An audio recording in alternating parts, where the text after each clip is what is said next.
Bharatiya Janata party 1995 से यहाँ पर सरकार में है। बार बार उनका ही मेयर बनता है, विधायक और सांसद की भी लगातार उनकी ही जीत होती है।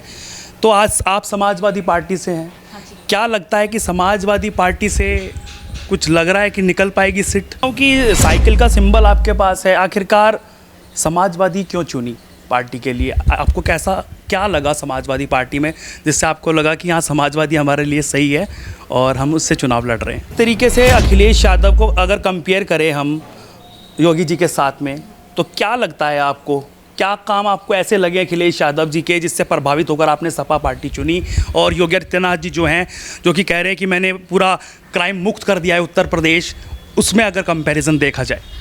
नमस्कार, स्वागत है आपका न्यूज़ 31 इंडिया पर। मैं हूं रजत शर्मा और अभी मौजूद हूं गाज़ियाबाद में। जी हाँ, उत्तर प्रदेश में निकाय चुनाव का बिगुल बज चुका है, तो लगातार चारों तरफ पार्टियां अपना दमखम लगा रही हैं, जिसमें चाहे भारतीय जनता पार्टी की बात कर लें, चाहे समाजवादी पार्टी और आरएलडी के गठबंधन की बात कर लें, और चाहे छोटे छोटे तमाम दलों की बात कर लें। अब आइए सीधा बातचीत करेंगे आज हम सपा के मेयर प्रत्याशी पूनम यादव जी से, जो कि समाजवादी और आरएलडी के गठबंधन से गाज़ियाबाद में मेयर प्रत्याशी घोषित की गई हैं। बहुत बहुत स्वागत है पूनम यादव जी आपका news 31 India. Thank you. Poonam Yadav ji, सबसे पहले मैं ये पूछना चाहूँगा कि आखिरकार राजनीति में आने का दिमाग में कहाँ से आया कि राजनीति में आपको आना है? राजनीति में आने का ये था कि हम पहले से सेवा के उससे उतरे हैं, तो यही एक मौका मिला है जो हमें इस मौके को हम यूज़ करना चाहते हैं। सेवा करना है, करते रहेंगे, आगे भी करते रहेंगे। जैसा कि मुझे जानकारी मिली है, आपके पति ने पहले भी निर्दलीय चुनाव लड़ा है 2012 में, हालांकि हार का मुंह देखना पड़ा था। भारतीय जनता पार्टी 1995 से यहाँ पर सरकार में है, बार बार उनका ही मेयर बनता है, विधायक और सांसद की भी लगातार उनकी ही जीत होती है। तो आज आप समाजवादी पार्टी से हैं, क्या लगता है कि समाजवादी पार्टी से कुछ लग रहा है कि निकल पाएगी सीट? हमारी सारी कोशिश, उम्मीद है कि कोशिश कर रहे हैं। अब बाकी जनता की मर्ज़ी, क्योंकि हम तो वोट चाहते हैं कि we plan vote for like change चाह रहे हैं हम। गाज़ियाबाद में इतने सालों से आ रहा है, थोड़ा चेंज करके देखिए। जो आज तक अपन लोग ने देखा है बीजेपी ने करा है, क्या किया है बीजेपी ने? रोडें वसी है, अंदर मेन रोड पे जाओगे तो तुमको सारी अच्छी अच्छी दिखाई देगी। जैसे आप सिटी के अंदर, बाहर और अंदर की तरफ जाएंगे, वहाँ पे स्लम, डम्प्स, गार्बेज सारे ऐसे ही पड़े हैं, कुत्ते अंदर गलियों में ऐसे ही घूम रहे हैं। और यहाँ पे राजनगर की तरफ चले जाइए, वहाँ पे भी पूरे मंकीज़ों के पूरे झुंड ही झुंड है।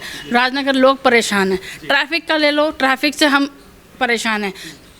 एक सुबह 9 बजे से अगर हम घर से निकलते हैं तो ये पता नहीं रहता कितने घंटों में हम वापस घर आएंगे, कुछ टाइम का पता नहीं होता। तो मैं बस ये हम इसी उद्देश्य से यहाँ फील्ड में उतर रहे हैं। चलिए, मैं पूछता हूँ कि साइकिल का सिंबल आपके पास है, आखिरकार समाजवादी क्यों चुनी पार्टी के लिए? आपको क्या लगा समाजवादी पार्टी में जिससे आपको लगा कि हाँ, समाजवादी हमारे लिए सही है और हम उससे चुनाव लड़ रहे हैं?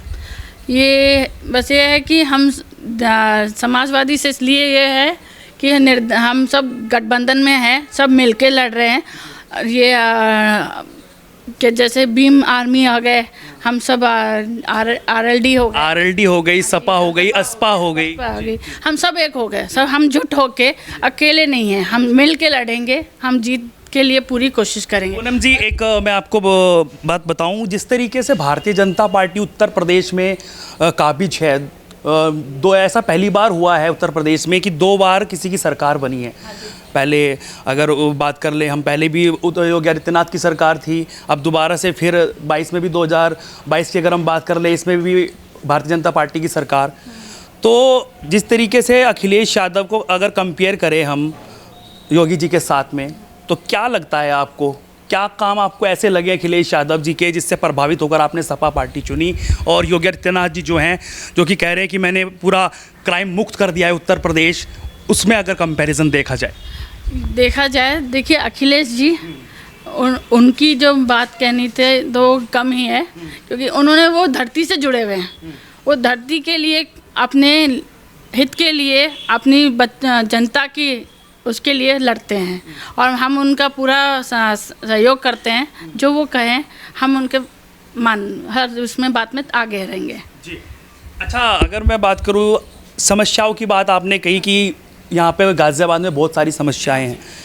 आपके जो विपक्ष में लड़ रहे हैं वो सुनीता जी हैं, सुनीता दयाल जी, जो कि 40 सालों से भारतीय जनता पार्टी की कार्यकर्ता रही हैं, प्रदेश उपाध्यक्ष भी हैं।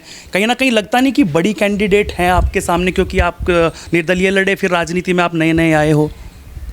ये बात तो सही है, वो बहुत जानी पहचानी होंगे, लेकिन हमने एक आम इंसान होके, लेकिन हमने कभी ये नहीं देखा कि कौन कैसा लड़ रहा है। लेकिन जनता को ये पहचानना है कि कौन करके देगा, कौन सिटी को नंबर 1 सिटी बनाएगा। ये हमारा उद्देश्य है। आगे ओपोनेंट वाला कैसा है क्या नहीं है, लेकिन हम हमारी पूरी मेहनत सफलता से प्राप्त करना चाहते हैं। हम यही मेरी प्रार्थना है सबसे कि वोट फॉर द चेंज करके देखिए। सब कुछ आपके हाथ है, जनता के हाथ है। सही पहचानिए, सही को वोट दीजिए, आप वोट दीजिए। अगर मैं बात करूँ, आप अगर मेयर बनते हैं तो आपकी क्या प्राथमिकताएं रहेंगी? सर्वप्रथम क्या काम आप करेंगे? देखो, पहली तो ये पार्किंग का आप सबको मेन मुद्दा है। पार्किंग की दिक्कतें हैं, रोज के पूरी तरह से ध्यान देंगे। रोड में गड्ढे हैं, उन्हें पूरी तरह से हमारा पूरा वो मेन मोटिव रहेगा कि इस चीज़ को मैं कवर करूं। और रही अपने करप्शन, जानते हैं करप्शन के बारे में, तो हम आम इंसान भी कोई चीज़ अगर मैं एक लेडी रह सकती, महिला हूँ घर की, मैंने अपने आप को देखा, घर में कोई दिक्कत होती थी तो एक ऐसी चीज़ है जो मुझे कभी हम लेडीज़ों को म्युनिसिपल वालों, नगर निगम वालों को बुलाना पड़ता था। कॉल कर दिया, आए नहीं, 2 घंटे हो गए, 3, हमारी परेशानियां कोई सुनने वाला नहीं रहता है। लेकिन ऐसी हो जाती है हालत, फिर हमको गली नुक्कड़ से किसी को, एक आदमी को पकड़ के लाके बुलाना पड़ता है, उन्हें पैसे देने पड़ते हैं। हम आम इंसान होके हम पैसे दे के काम कर, फिर ये नगर निगम वाले क्या कर रहे हैं? जिनका ड्यूटी है, जो वो करनी है वो करनी चाहिए। अच्छा, योगी आदित्यनाथ की सरकार है उत्तर प्रदेश में, कहते हैं कि सभी माफियाओं को मिट्टी में मिला दिया गया है, लगातार बुलडोजर चलता है सबके ऊपर। जिस तरीके से अतीक अहमद का अभी जुडिशियल कस्टडी में, खैर वो तो वहाँ पर प्रशासन फेलियर रहा, लेकिन जिस तरीके से बातचीत चल रही है कि बड़े बड़े माफिया अब नतमस्तक हो गए हैं योगी आदित्यनाथ जी के आगे, क्या कहना चाहेंगे? देखो, मैं इसके बारे में कुछ नहीं कहना चाहती हूँ, क्योंकि मेरा मेन उद्देश्य, मेरा मेन मोटिव मेयर सीट के लिए है। जो मेरा ड्यूटी है उसके लिए मैं आखिरी उतरूँगी, उसके लिए मेहनत करेंगे। और बाकी अपनी ये पुलिस वाले गवर्नमेंट बैठी है, ये सारे कुछ देखेंगे। तो अगर हम बात करें पूनम जी, आप गाज़ियाबाद से मेयर प्रत्याशी हैं, अपने टक्कर में किसको मानती हैं आखिरकार? कई सारी पार्टियां हैं, भारतीय जनता पार्टी, समाजवादी से तो खुद आप हैं, बीएसपी, आम आदमी पार्टी भी आ गई है अब तो, अरविंद केजरीवाल ने भी यहाँ पर अपनी पार्टी को भेजा है चुनाव लड़ने के लिए। किसको कॉम्पिटिटर मानते हैं सबसे बड़ा? देखो, कॉम्पिटिटर तो सब अपने में अपने ही हैं, सबकी मेहनत वो रहेगी। हमको हमारे पे कॉन्फिडेंस रखना है, हम जीत के लिए पूरी कोशिश करेंगे। वोट फॉर द चेंज, बस मेरा यही कहना है। और यही कहना है बस। अच्छा, आपने काम भी बताया, लेकिन आपने वो बताया कि जो हमें परेशानियां होती थी, लेकिन जो लोकल मुद्दे हैं, लोकल परेशानियां हैं, क्या क्या आपको लगता है कि गाज़ियाबाद में इन चीज़ों की कमी है? आपने खुद से बताया कि मुझे ये परेशानी रहती थी, लेकिन लोगों के बीच में अगर आप गए हो, जनता के बीच आप गए हो, वहाँ पर क्या क्या परेशानियाँ जनता ने आपको बताई? जनता के बीच में अभी तो हम शुरू करेंगे डोर टू डोर जाने के। और लाइट, जैसे कि हम रात को निकलते हैं तो स्ट्रीट लाइट्स नहीं होती सही बराबर, उन पे काम करेंगे। पार्कों में बच्चों के लिए अच्छे झूले लगवाएंगे हम मिलकर, पार्टी वाले हम सब मिलकर। और हम इस पर जैसे कि जगह जगह हमें ये भी हमारी पार्टी से कोशिश रहेगी कि जगह जगह हम ये जीप कैब्स लगवाएंगे, पुलिस कैब्स जैसे होते हैं, जगह जगह नंबर रहेंगे। ऐसे मतलब पुलिस कैब समझ में नहीं? कस्टडी जैसे होते ना, ये कॉल कर दो, एकदम जीप खड़ी होती हैं। अच्छा, पुलिस की 112 की जीप? 112 की जो होती है, हाँ, 112 वाली जीप जो होती है उन्हें खड़ा करेंगे। और सिटी पार्कों में बहुत टाइम टू टाइम क्लीनिनेस करेंगे, वो साफ़ सफाई करेंगे, थोड़ा दूर रखें। चलिए, तो देखिए हमारे साथ में पूनम यादव जी मौजूद थी, जो कि मेयर प्रत्याशी हैं गाजियाबाद से।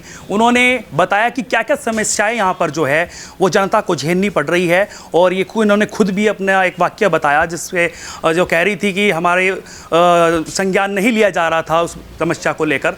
लेकिन लगातार हम ऐसे ही आपको अपडेट देते रहेंगे, और मेयर कौन बनेगा खैर वो तो आने वाला वक्त ही बताएगा, लेकिन न्यूज़ 31 इंडिया आपको पल पल की अपडेट यूं ही देता रहेगा। जुड़े रहिए न्यूज़ 31 इंडिया न्यूज़ नेटवर्क के साथ। नमस्कार।